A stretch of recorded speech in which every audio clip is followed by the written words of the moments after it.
जय हिंद दोस्तों। एमपीएसआई 2026 की तैयारी आप सभी ने शुरू कर दी होगी। आज के इस वीडियो में हम एमपीएसआई मेंस का सिलेबस डिकोड करने वाले हैं। इससे पहले हमने प्रीलिम्स के सिलेबस को बहुत अच्छे से डिकोड किया है। साथ में पिछले ही वीडियो में हमने एमपीएसआई का पूरा एग्जाम पैटर्न देखा था, जिसमें कैसे कैसे एग्जाम होना है, प्रीलिम्स कैसे होगा, नेगेटिव मार्किंग है या नहीं, नेगेटिव मार्किंग होने के साथ में कोई भी चीज़ जो भी चीज़ें थी इंपॉर्टेंट वो हमने कंप्लीट कर ली हैं। यहाँ पर आप देखेंगे वो वीडियो आपको कहाँ पर लिंक डिस्क्रिप्शन में मिल जाएगी। इस वीडियो में हम क्या देखेंगे, इसमें हम पेपर 1 एंड पेपर 2 दोनों का ही सिलेबस डिकोड करने वाले हैं। किन टॉपिक्स पर आपको ज़्यादा फोकस करना है, किन सब्जेक्ट्स पर आपको ज़्यादा फोकस करना है, किस सब्जेक्ट से मेंस 2025 में जो कि एग्ज़ाम हुआ था आपका 29 अप्रैल को, कितनी क्वेश्चंस किस किस सब्जेक्ट से बने थे, ये भी हम फोकस करके देखेंगे, जिससे आपको पता रहे कि आपका मेन जो पूरा एनर्जी है वो आपको कहाँ लगानी है, ये आपको पता चल जाएगा। तो चलिए शुरू करते हैं। सबसे पहले हम यहाँ पर मेंस समझते हैं। मेंस कैसे होता है, पेपर 1 पेपर 2 दो पेपर होते हैं, सेम डे पर पेपर होता है। ये सारी चीज़ें हमने पिछले वीडियो में देख ली थी। हर पेपर में 2 पार्ट होते हैं, पार्ट ए पार्ट बी। इसमें जो नंबर ऑफ क्वेश्चंस होते हैं 50-50 होते हैं। यहाँ पर भी 50, यहाँ पर पूरा ये 50 और ये वाले पूरे 50। इसके बाद यहाँ पर दूसरी महत्वपूर्ण चीज़ है यहाँ पर ये कि हर क्वेश्चन कितने मार्क्स का होता है, 3 मार्क्स का होता है, मतलब 150 मार्क्स का एक पार्ट होता है। ये पूरा का पूरा कितने का, 150 का होगा, ये भी 150, ये भी 150, तो टोटल कितना स्कोर हो जाता है, 600 का मेंस होता है आपका। इससे आपकी मेरिट में बहुत इंपॉर्टेंट रोल प्ले करने वाला है मेंस। ठीक है, मेरिट लिस्ट में अगर आपको जाना है तो यहाँ पर आपका फोकस होना ही चाहिए। तो यहाँ पर मैं जो भी बताने वाला हूँ, जो भी चीज़ें यहाँ पर मैं आपके साथ शेयर करने वाला हूँ, बहुत ही ध्यान से सुननी है आपको। क्यों सुननी है ध्यान से? क्योंकि बहुत ही इंपॉर्टेंट चीज़ है। किस चीज़ पर आपको ज़्यादा फोकस करना है ये आपको आज पता होना चाहिए। मेंस की तैयारी या फिर मेंस के 3, 4, 5 महीने पहले। तो मेंस जब भी होगा तो होगा, लेकिन आपको पता होना चाहिए कि मेंस में आपको मेन टारगेट कहाँ पर रखना है। पहले हम देखते हैं पेपर 1 के पार्ट ए को। अब यहाँ पर आप देखेंगे पार्ट ए में 2 सब्जेक्ट लिखे हुए हैं, पहला है हिस्ट्री एंड दूसरा है इंडियन सोसाइटी। तो जब हम हिस्ट्री की बात करते हैं तो यहाँ से लेकर यहाँ तक इन 2 पॉइंट में हिस्ट्री को इन्होंने डिकोड किया है। बहुत अच्छे से वेल डिफाइन किया गया था हिस्ट्री को। यहाँ पर आप देखेंगे हड़प्पा सभ्यता, मौर्य साम्राज्य, गुप्त साम्राज्य, हर्षवर्धन, ये एंशिएंट इंडिया का पार्ट है। ठीक है, 4 पार्ट किसके हैं, एंशिएंट। बहुत सारी चीज़ें यहाँ पर मिस की गई हैं, स्किप की गई हैं। जैसे आपका स्टोन एज इसमें नहीं है, फिर इसमें चैल्कोलिथिक पीरियड नहीं है, फिर आपका वैदिक पीरियड नहीं है। ठीक है, तो बहुत सारी चीज़ें यहाँ पर क्या की गई हैं, स्किप की गई हैं। तो आपको एक चीज़ समझ में आएगी कि पूरा चीज़ें आपको कंप्लीट नहीं करनी है, लेकिन प्रीलिम्स के लिए तो आपको पढ़ना ही पड़ेगा वैदिक पीरियड, प्रीलिम्स के लिए आपको स्टोन एज पढ़ना ही पड़ेगा, क्योंकि प्रीलिम्स में तो पूरा ही आना है। तो आपको क्या करना है, हिस्ट्री में पूरा का पूरा सिलेबस कंप्लीट करना है आज से लेकर एग्ज़ाम तक। फिर यहाँ पर आप देखेंगे कि हर्षवर्धन के बाद का बहुत सारा पीरियड इन्होंने ख़त्म कर दिया। राजपूत वंश गायब है यहाँ पर। अर्ली जो पूर्व मध्यकाल है वो यहाँ पर गायब है। फिर यहाँ पर देखेंगे 11वीं शताब्दी से इन्होंने शुरू किया है, यात्रियों के विवरण को जोड़ दिया है। तो ये बहुत अच्छी बात है कि मेंस में आपको टू दी पॉइंट स्टडी करनी है, केवल उन पॉइंट को स्टडी करनी है जो कि सिलेबस में पूछ दिए गए थे। फिर यहाँ पर आप देखेंगे क्वेश्चन भी इसी हिसाब से आए थे, है ना। कुछ 2-4 क्वेश्चन ऐसे थे जो कि बाहर लग रहे थे, लेकिन वो भी इसी में आ जाएंगे। फिर आप देखेंगे यहाँ पर मध्यकालीन भारत की भक्ति सूफी परंपराएं आ गई। यहाँ पर विजयनगर और मुगल साम्राज्य आ गया यहाँ पर। तो ये पूरा यहाँ से लेकर यहाँ तक का पार्ट जो है वो किसका है, यहाँ से लेकर यहाँ तक का पूरा पार्ट किसका है, मेडिवल इंडिया का है, मेडिवल का है। फिर इसके बाद का जो टाइम पीरियड है ये वाला किसका है, ये मॉडर्न इंडिया, मतलब आधुनिक भारत का है, आधुनिक भारतीय इतिहास का है। तो यहाँ पर आपको एक चीज़ समझ में आएगी कि पूरा का पूरा सिलेबस 3 पार्ट में इन्होंने एक ही साथ दे दिया है। और ये पूरा का पूरा पता है कहाँ से लिया गया। अगर आप 12th क्लास की 3 NCERT उठाएंगे, पार्ट 1, पार्ट 2, पार्ट 3, और उनका इंडेक्स देखेंगे और उसको इंडेक्स को समझने की कोशिश करेंगे। आज देखना, मतलब आप गूगल पे सर्च करना 12th क्लास की NCERT के इंडेक्स, मतलब ऐसे करके सर्च कर लेना 12th history all NCERT's index. जब ऐसे सर्च करेंगे और इंडेक्स को जब समझने की कोशिश करेंगे तो हर एक पॉइंट जो यहाँ पर उठाया गया है वो इसी इंडेक्स से उठाया गया है। मतलब पूरा NCERT से इन्होंने क्या कर दिया, इंडेक्स को उठा के रख दिया है। तब आपको इम्पोर्टेंस समझ में आ जाएगी, जो 12th क्लास की तीनों NCERT की इंपॉर्टेंस समझ में आ जाएगी। अब आपके पास टाइम तो इतना है नहीं कि पूरी की पूरी NCERT आप पढ़ते रहें, तो हमने जो नोट्स तैयार किए हैं वो पूरी की पूरी NCERT को फॉलो करके ही बनाए हैं, इसलिए आपको वो हेल्प कर सकते हैं कहीं ना कहीं, किसी ना किसी लेवल पर। ठीक है, इसके बाद आप देखेंगे जो ये वाला पार्ट है, ये वाला पार्ट भी हिस्ट्री का ही है। ये वाला पार्ट है पूरा का पूरा भारतीय समाज का, लेकिन यहाँ से बहुत कम क्वेश्चन आए थे, 8 से 10 क्वेश्चन आए थे। और ऐसे क्वेश्चंस थे, इनमें 1-2 क्वेश्चंस को छोड़ दें तो बाकी ऐसे क्वेश्चंस थे जो इजीली किए जा सकते थे। कैसे किए जा सकते थे? लॉजिकल रीजनिंग के साथ, मतलब थोड़ा सा कॉमन सेंस या फिर लॉजिक लगाकर आप ऐसे क्वेश्चंस को सॉल्व कर सकते थे। और इस साल जितने भी क्वेश्चन आए थे, चाहे वो हिस्ट्री में बात करें, पॉलिटी में बात करें, पेपर 1 पेपर 2 के पार्ट ए पार्ट बी में बात करें, ऐसे बहुत सारे क्वेश्चन थे जो आप क्वेश्चन पढ़ के ही लगा सकते थे, सही कर सकते थे। तब आपको ज़रूरी हो जाता है कि आप जितनी ज़्यादा हो सके प्रैक्टिस करें और अपने अंदर लॉजिकल रीजनिंग डेवलप करने की कोशिश करें। ठीक है, अब हम चलते हैं पेपर 2 पर। तो यहाँ पर आपको क्या समझ में आएगा कि 40 क्वेश्चन, लगभग 40 से 42 क्वेश्चन कहाँ से आए थे? हिस्ट्री से आए थे। तो इम्पोर्टेंस आप हिस्ट्री की समझ सकते हैं। फिर दूसरा पार्ट जब आप देखेंगे, Indian polity and society and social security sorry, है ना। तो यहाँ पर आप देखेंगे कि यहाँ पर ज़्यादातर जो इंडेक्स था, यहाँ पर जो पॉइंट्स थे वो लक्ष्मीकांत से उठाए गए हैं। लक्ष्मीकांत का जब आप इंडेक्स पढ़ेंगे तो लक्ष्मीकांत के इंडेक्स को ही यहाँ पर उन्होंने क्या कर दिया है, टॉपिक्स बना दिए हैं।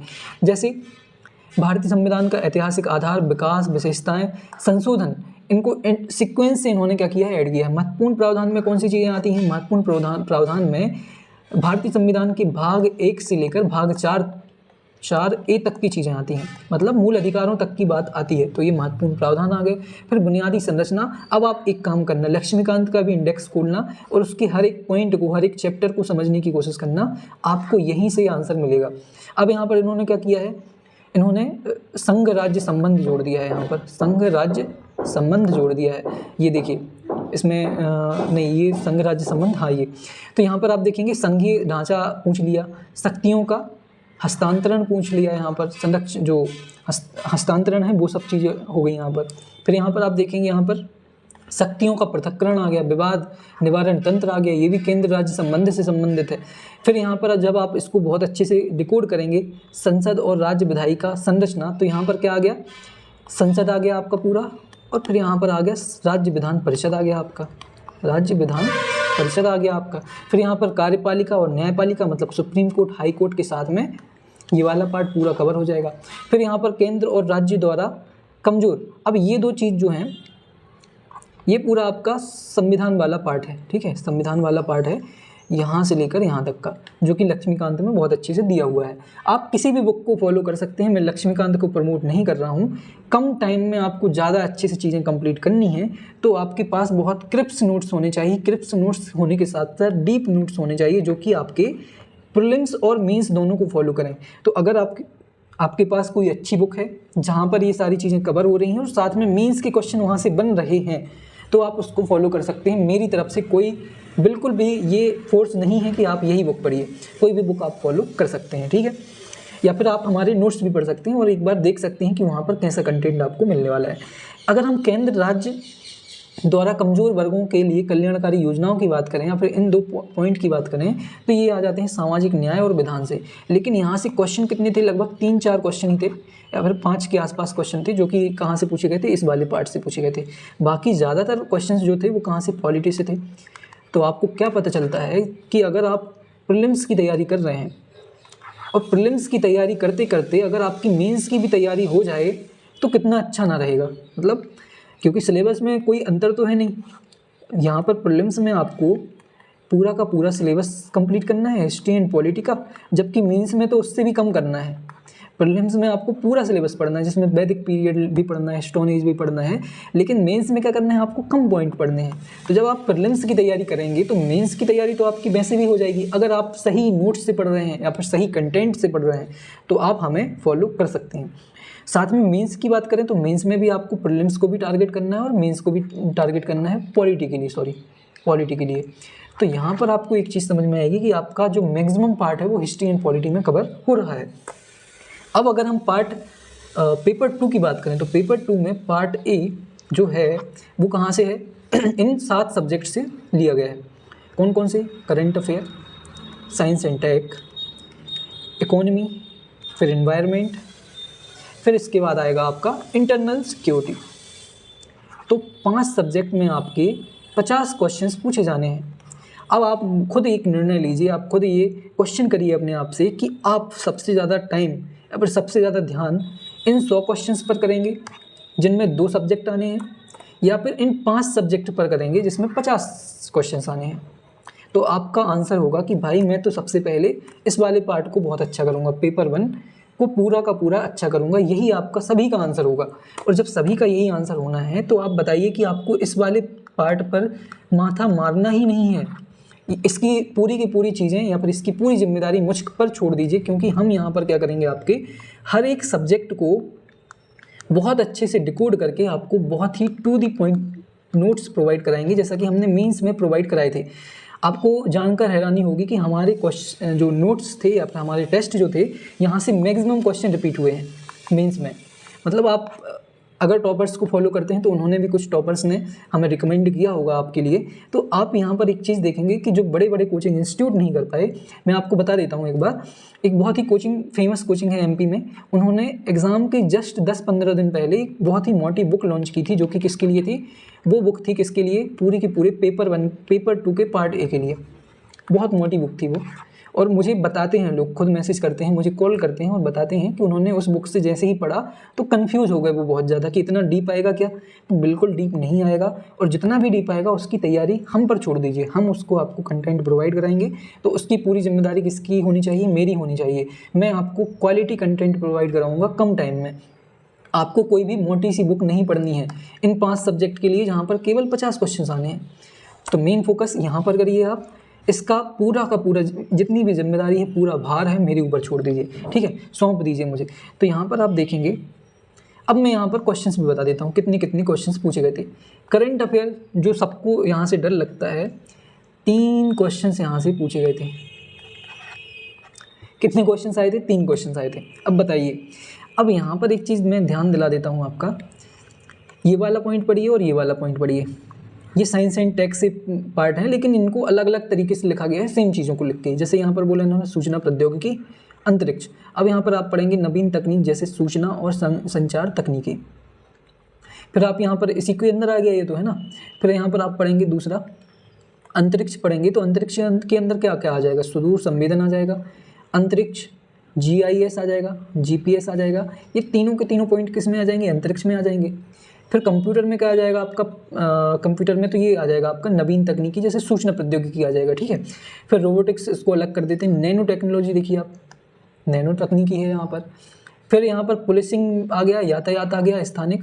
मतलब इनमें इसके अनुप्रयोग बताने हैं आपको, किसमें? पुलिसिंग वगैरह में अनुप्रयोग इन टेक्नोलॉजीज़ के।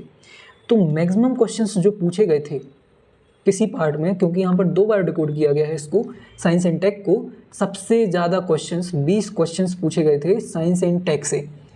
तो मैं यहाँ पर आपको बार बार केवल यही चीज़ बताना चाह रहा हूँ कि आपका मेन फोकस किस चीज़ पर होना चाहिए, ये आप खुद निर्णय लीजिए, मुझ पर मत छोड़िए, या फिर मुझसे ऐसा मत करिए कि मैं आपको बताऊँ। मैं केवल आपको यहाँ पर बता सकता हूँ कि इससे क्वेश्चन ज़्यादा आए थे। तो आपका खुद जो विवेक है वो क्या कहता है, आपका जो इंटेलेक्चुअल माइंड है वो क्या कहता है, उस पर ध्यान दीजिए। वो यही बोलेगा कि भाई तुम्हें साइंस एंड टेक पर थोड़ा सा ज़्यादा ध्यान देना है। यहाँ पर सब्जेक्ट भी बहुत ज़्यादा हैं। अगर सब सब्जेक्ट की बात करें तो यहाँ पर देख सकते हैं आप, इनको भी सब्जेक्ट मान लीजिए आप, इनको टॉपिक नहीं सब्जेक्ट मान लीजिए आप। तो इनको आपको ज़्यादा अच्छे से कंप्लीट करना है, ना कि इन सब पार्ट को। फिर दूसरा इंपॉर्टेंट पार्ट है आपके लिए इंटरनल सिक्योरिटी। यहाँ से लगभग 15 क्वेश्चन आए थे। तो 15 क्वेश्चन आए थे, और ये पूरा का पूरा पार्ट कहाँ से लिया गया है? यहाँ से। ये पढ़िए आप, लोकतंत्र में पुलिस सेवाओं की भूमिका, विकास और उग्रवाद, आंतरिक सुरक्षा के लिए चुनौती किससे? बाह्य राजकीय और गैर राजकीय कारकों से। फिर यहाँ पर संचार नेटवर्क और उससे उपलब्ध होने वाली या फिर उससे उत्पन्न होने वाली चुनौतियाँ। फिर बाह्य और आंतरिक सुरक्षा के मुद्दे, संगठित अपराध और आतंकवाद के बीच में संबंध।